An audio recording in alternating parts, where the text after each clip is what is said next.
গত 25শে June স্পেসএক্সের dragon মহাকাশযানে চড়ে ISS এর উদ্দেশ্যে পাড়ি দিয়েছিলেন শুভাংশুরা।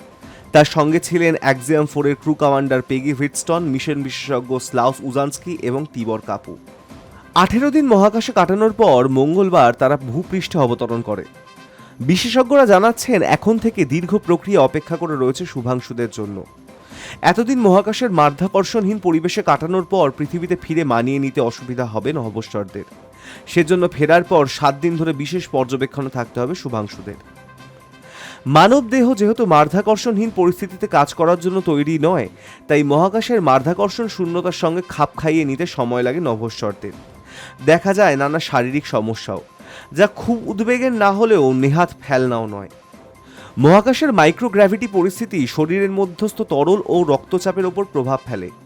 শরীরের তরল পদার্থ উপরের দিকে বইতে থাকে, যার ফলে মস্তিষ্কে তরল জমা হয়, মুখমণ্ডল ফুলতে থাকে, নানা শারীরবৃত্তীয় প্রক্রিয়াতেও হেরফের ঘটে।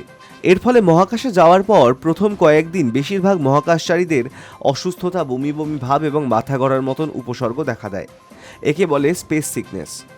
তাছাড়া শূন্য মাধ্যাকর্ষণ থাকার কারণে পাল্লা দিয়ে কমতে থাকে হাড়ের ওজন, ভঙ্গুর হয়ে পড়ে হাড়, যা অস্টিওপোরোসিসের আরেক নামান্তর।